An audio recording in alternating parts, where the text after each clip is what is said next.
একদিকে ওয়াশিংটনের শান্তি আলোচনা, অন্যদিকে লেবাননের আকাশে একের পর এক যুদ্ধ বিমানের গর্জন। প্রশ্ন উঠছে, লেবাননে কি সত্যিই যুদ্ধ থামানোর কোনো ইচ্ছা আছে?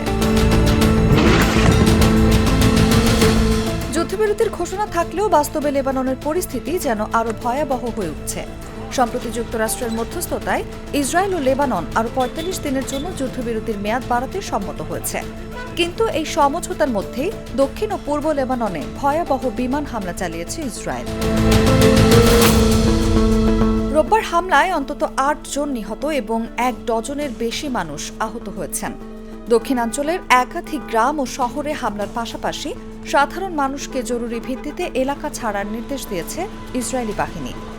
স্থানীয়দের ভাষ্য, যুদ্ধবিরতি কেবল কাগজে আছে, বাস্তবে হামলার তীব্রতা আরও বেড়েছে। ইসরায়েলের প্রধানমন্ত্রী বেঞ্জামিন নেতানিয়াহু বলছেন, তারা এলাকা শত্রুমুক্ত করতে অভিযান চালাচ্ছেন। তবে হিজবুল্লাহ এই অবস্থানকে সরাসরি প্রত্যাখ্যান করেছে। সংগঠনটির নেতারা অভিযোগ করছেন, আলোচনার নামে লেবাননের উপর নতুন চাপ তৈরি করা হচ্ছে এবং ইসরায়েল দক্ষিণাঞ্চলে দখলদারিত্ব বজায় রাখতে চাইছে। এদিকে যুদ্ধের মানবিক মূল্য ভয়াবহ আকার ধারণ করেছে। লাখ লাখ মানুষ ঘরবাড়ি ছেড়ে পালাতে বাধ্য হয়েছেন। ধ্বংস হয়ে যাচ্ছে ব্যবসা প্রতিষ্ঠান, সড়ক, হাসপাতাল ও অবকাঠামো। অর্থনীতিবিদদের মতে, যুদ্ধের কারণে লেবাননের ক্ষতির পরিমাণ ইতিমধ্যে $25 বিলিয়ন ছাড়িয়েছে।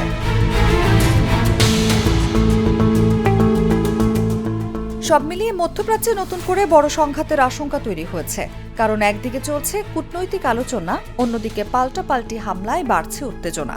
তবে প্রশ্ন থেকেই যায়, এই যুদ্ধ কি সত্যিই থামবে, নাকি লেবানন আরও দীর্ঘ এক রক্তক্ষয়ী সংঘাতের দিকে এগিয়ে যাচ্ছে? নিউজ ডেস্ক, জাগো নিউজ।